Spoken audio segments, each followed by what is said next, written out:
Range Rover is one of those SUVs that needs no introduction. Everyone knows what a Range Rover is, and they more or less always look the same. But that doesn't stop the brand from trying to one-up itself. How does it do it? Well, with things like this, the Range Rover Sport Edition 2. It has a crazy paint job, exposed carbon fiber everywhere, and oh, a ton of power.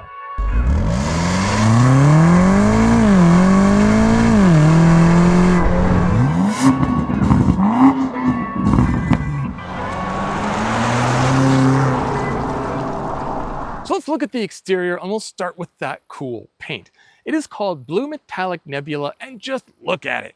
The sun really glistens off of it, yet it still has a deep, rich tone in the shade. I've had so many compliments from, well, pretty much everyone who has seen this vehicle. There's a lot of exposed carbon fiber on the Range Rover Sport as well. You'll see it here in the hood vent, and it's on the fender vents. Then if you come to the front, it's on the side vents, it's down on the lower lip, it's everywhere. Oh look, it's also in the grille.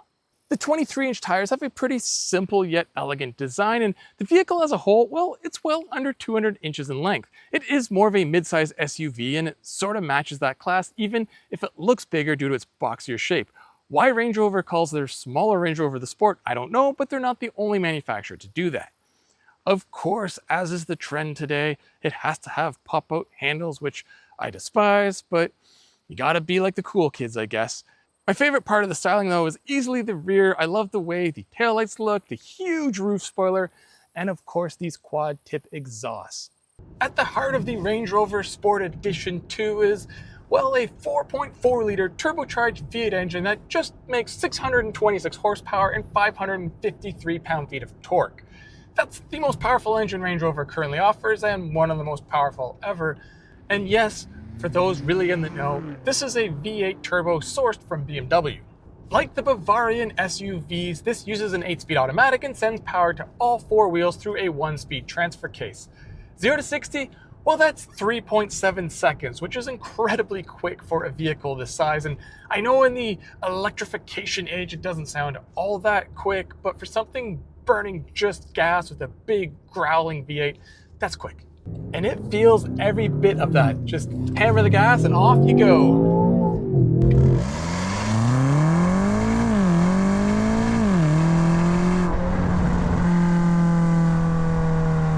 There's no finesse to this engine. It is a brute. It just unleashes power at once. There's a little pause as either the transmission or the turbo spool up, but then off you go and you rip through all 8 gears and you're breaking every speed limit known to man. Another fun part about the engine is the sound.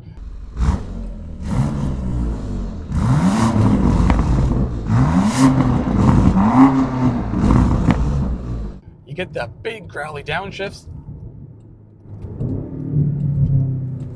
The power easily gets addicting, and it becomes a battle of wanting to just give it little stabs and feel that acceleration while still keeping it within legal limits.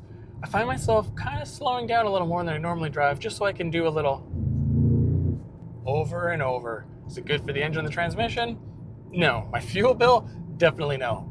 But I'm having fun. On cold startup outside the car, it sounds fantastic.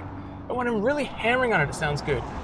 But with those little downshifts and cruising at higher RPMs, and even when I'm moderately hard down the accelerator, I don't know, it just doesn't have that V8 growl. Obviously, if Range Rovers are old with that old supercharged engine, but even still, this 4.4 I've heard sound deeper and crisper in other applications. But look, let's listen.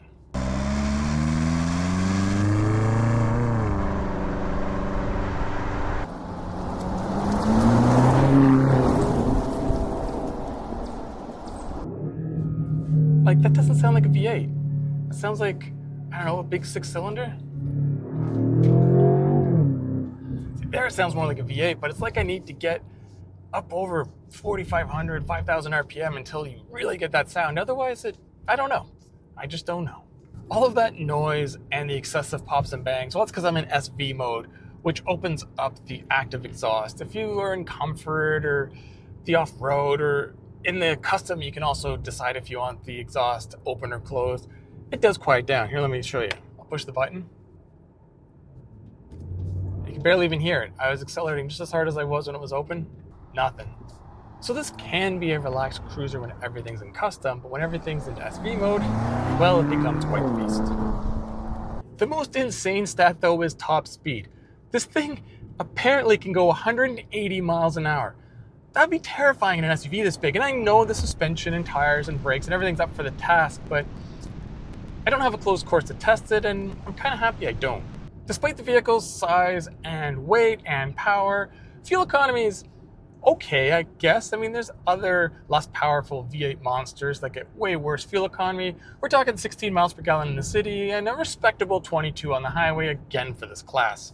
Even though this has sport in the name and the Edition 2 is the sportiest of the sport, this is still an SUV and it has 8.3 inches of ground clearance in normal mode, and it can go up to 9.8 inches in off-road mode because this does have the air suspension.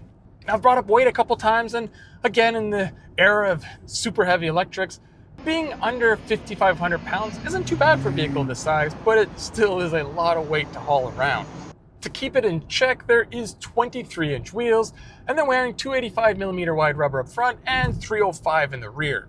The real secret, though, to the SV suspension is the 6D dynamics, which basically means there are no anti-roll bars front and rear, and instead it uses hydraulics to keep everything flat and neutral when cornering, but allow a lot of suspension travel when going over bumps. Does it all work? Yeah, I guess. I mean, like I said, this isn't slammed to the ground, and it's not a full-out track-orientated SUV like, say, a Lamborghini Urus.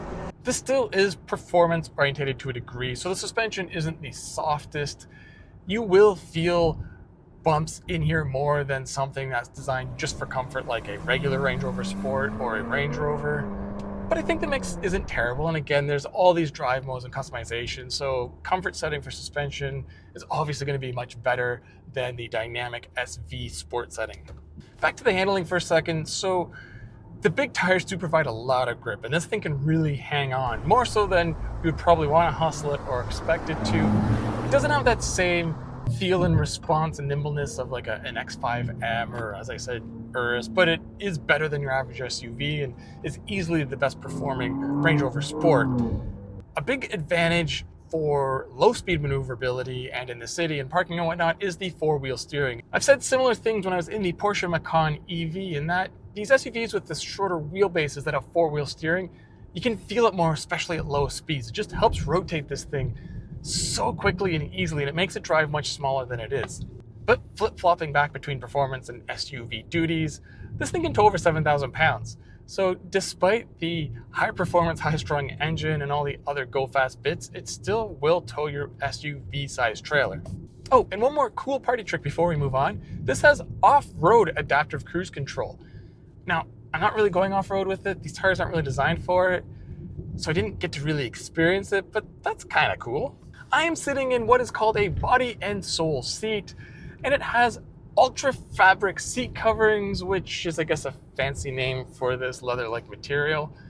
It's heated and ventilated, though despite being 22-way adjustable, I can't really find an optimal comfort position. It's something about up at my shoulders. It just feels like the seat doesn't go high enough and it's a little too stiff. And while I'm talking about adjustability, some of it's controlled through the buttons on the door, like a lot of German manufacturers, but other functions have to be done through the touchscreen, so you have to use two different systems, and it just seems overly complex for no reason. The front seat passenger doesn't quite get to adjust their seat as much. It's only 16-way power, but they also have heated and ventilated seats, as do the outboard two rear seats. And of course, 4 adults will fit in here in complete comfort, and you could probably get 3 kids across the middle row. The overall look inside here is nice. It's got the contrasting black and white materials with silver accents everywhere. There's a lot of piano black, which I'm not a fan of, but I do like the driver information screen. It seems to just fit into the dash so well and be the right size. The infotainment screen may look a little large for its placement, but big screens are all the rage these days, so yeah, I guess you gotta have a lot of inches if you want to compete. The exposed carbon that was on the exterior, it continues in here, most evident on the rear of the front seat. In fact, that's probably the biggest display of it anywhere on the car. Other trim panels in the interior try to mimic that look, even if it's not the actual carbon fiber. I could probably spend the next 15 minutes listing off every option and feature this thing has. I mean, for its price point, which I'll get to in a second, it should. But let me just highlight some of the cooler, more unusual features. First of all, these plastic paddle shifters, they're actually see-through plastic at the top and they illuminate at night. And they change with the ambient lighting that you use in the car. So that's a cool little touch. It has a cooler fridge in the center console here. All 4 doors are soft close. It has a gesture tailgate. There's a big head-up display. Just all this sort of over-the-top features that kind of makes up this class these days. But what class does the Range Rover Sport Edition 2 really fight in? Well, that's a good question. As tested in the US, this comes in at just under $200,000, including destination charges, and in Canada, we're looking at about $250,000. That puts it in some pretty rarefied air, and the combination of over-the-top luxury and over-the-top performance is sort of what you expect here, but to different degrees. A lot of the vehicles either really cater more towards performance with luxury, or they're super luxurious with just a lot of power. This one here, it kind of plays in the middle. Now, there's no way to rationalize an SUV that costs this much as a practical, thoughtful choice. This is about wanting the Range Rover Sport and then wanting the Ultimate Edition, and Edition 2, it is. So what to make of this vehicle? Well, like I said earlier, it isn't exactly a practical choice spending this much money on an SUV, but for those that really want a Range Rover and the smaller Sport, but also want every possible option and power and just the ultimate of the ultimate, well, here you go. It is a Range Rover. It comes with the name, it comes with the looks, it comes with the prestige.